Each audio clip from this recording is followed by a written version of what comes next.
Have you ever noticed that the most confident person in the room is rarely the loudest? Think about that for a second. We've all been sold this strange idea that confidence looks like speaking the most, dominating conversations, walking into a room like you're the main character in an action movie. But then you meet someone who completely destroys that theory. They walk into a room quietly. They don't try to impress anyone. They don't fight for attention. Yet somehow, everyone notices them. Why? Because confidence isn't something you announce, it's something you demonstrate.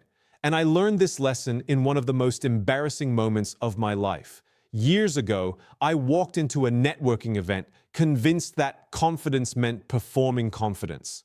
I had rehearsed stories, I had practiced my smile, I had even prepared jokes. I was ready, and within 10 minutes, I had exhausted myself trying to appear confident. Then I noticed another guy standing across the room. He wasn't doing anything special. He wasn't telling amazing stories. He wasn't trying to be funny. But every conversation he had seemed effortless.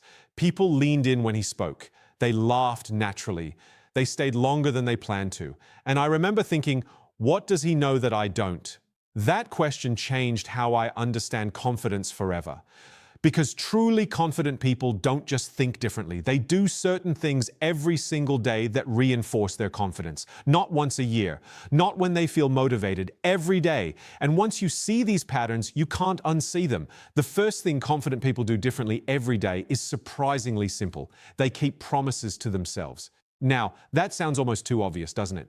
But think about your relationship with yourself for a moment. Imagine if you had a friend who constantly made promises and broke them. I'm going to wake up early tomorrow. They don't. I'm going to start exercising this week. They don't. I'm going to have that difficult conversation. They avoid it. How much would you trust that friend? Probably not very much. Yet this is exactly how many of us treat ourselves. We think confidence comes from positive thinking. It doesn't. Confidence comes from evidence. Confidence is your brain looking at your past behavior and saying, based on the evidence available, I believe this person can handle difficult things. That's it. I remember deciding that I wanted to become a more confident speaker. So naturally, I did what everyone does. I watched videos, I read books, I listened to podcasts. And after months, I realized something uncomfortable. I had become very confident in learning about confidence, but I wasn't actually becoming confident. So I made a tiny promise to myself. Every day, I would speak to one stranger. Just one, not 10, not 20, one. Some days, it was asking a barista how their day was going. Some days, it was complimenting someone's shoes. Some days, honestly, it was painful. But after a few weeks, something changed. I stopped wondering if I could talk to strangers. I had evidence, and evidence creates confidence. So here's a question. What's one promise so small that you can't justify breaking it? Because the goal isn't to impress yourself. The goal is to trust yourself. And trust is the foundation of confidence. The second thing confident people do every day is something that most people avoid. They practice being uncomfortable. Now, let's be honest. Most of us organize our lives around avoiding discomfort. We avoid difficult conversations. We avoid raising our hand. We avoid expressing our opinions. We avoid looking foolish. But here's the problem. Confidence doesn't grow inside your comfort zone. That's like trying to become a great swimmer without touching water. I once attended a workshop where the instructor asked us to stand up and sing in front of strangers. Sing in front of strangers. I wanted to disappear. I started negotiating with myself immediately. Maybe I should go to the bathroom. Maybe this exercise is stupid. Maybe I'm suddenly very ill. But I stayed. And when it was my turn, I sang terribly. Spectacularly terribly.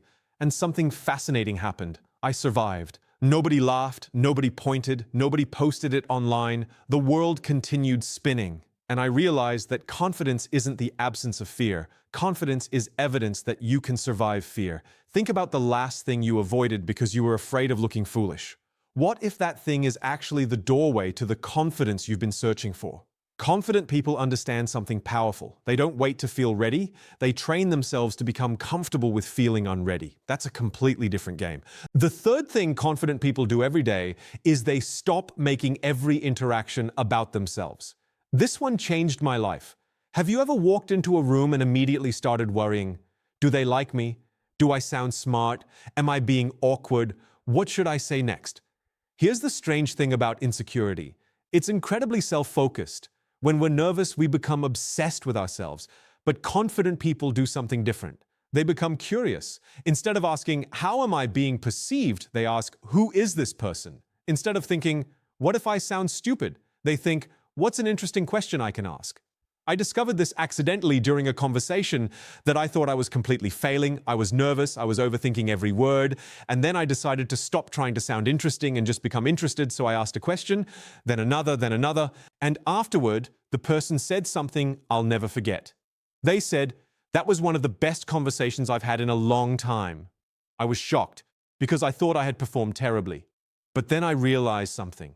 People rarely remember how impressive you were. They remember how you made them feel. Confidence isn't walking into a room believing everyone will like you. Confidence is walking into a room knowing you'll be okay even if they don't. And curiosity is one of the fastest ways to get there. The fourth thing confident people do every day is they change the meaning of failure. This might be the most important one because most people think failure means, "I'm not good enough." Confident people think failure means, "I'm collecting data." Imagine a child learning to walk. They fall hundreds of times, hundreds, but they never conclude, "Walking isn't for me." Can you imagine? A toddler falls down for the 17th time and says, "I've analyzed the data and unfortunately I lack the natural talent required for walking." Of course not. They simply assume that falling is part of learning. Somewhere along the way, we lose that mindset. We try public speaking once and panic. We ask someone out and get rejected. We start a business and fail. And suddenly, we turn a single event into an identity. I am awkward. I am not confident. I am a failure. But confident people refuse to do that. I remember giving a presentation early in my career that went so badly, I considered never speaking publicly again. My voice shook. I forgot parts of what I wanted to say. I rushed through important points. It was painful. And after it ended, I sat alone replaying every mistake. Then an older speaker walked up to me and asked a question I'll never forget. He said, "Do you know why this experience is valuable?" I said, "Because it was humiliating?" He laughed. He said, "No, because now you know something you didn't know yesterday." That changed everything. Failure wasn't evidence that I couldn't do it. Failure was tuition. And confident people pay that tuition every single day. They speak when they might stumble. They try when they might fail. They risk looking foolish because they understand something most people never learn. The cost of embarrassment is temporary. The cost of regret can last decades. And finally, confident people do one thing every day that almost nobody talks about. They give themselves permission to be human. This sounds simple, but it changes everything. Because so many of us have created impossible standards for ourselves. We think confident people never get nervous. They do. We think confident people never doubt themselves. They do. We think confident people always know what to say. Trust me, they don't. The difference is that confident people don't treat their humanity as evidence of weakness. They treat it as evidence of being alive. One of the most confident people I've ever met told me something shocking before walking onto a stage in front of thousands of people. He leaned over and said, "I still get nervous every single time." I couldn't believe it. This was someone I viewed as fearless. And he smiled and said, "The goal isn't to eliminate the butterflies. The goal is to teach them to fly in formation." What a beautiful way to think about confidence. You don't become confident by removing fear. You become confident by changing your relationship with fear. So the next time your voice shakes, your hands sweat, or your heart races, don't treat it as proof that you're not confident. Treat it as proof that you're doing something that matters. Because here's the truth that nobody tells you. Confident people aren't a different species. They don't wake up feeling powerful every morning. They don't possess some magical trait that you were born without. They simply do small things repeatedly. They keep promises to themselves. They practice discomfort. They become curious about others. They redefine failure. And they allow themselves to be human, day after day, week after week, year after year. And eventually, what began as practice becomes identity. So if you've ever looked at someone confident and thought, "I wish I could be like that," I want you to remember something. You are not looking at someone who was born different. You are looking at someone who practiced differently. And maybe that's the most empowering idea of all. Because if confidence is a practice, then you can begin practicing today, not tomorrow. Not when you feel ready, not when you stop being afraid, today. Because one day someone is going to look at you and wonder, how are they so confident? And they'll never realize that your confidence wasn't something you found. It was something you built.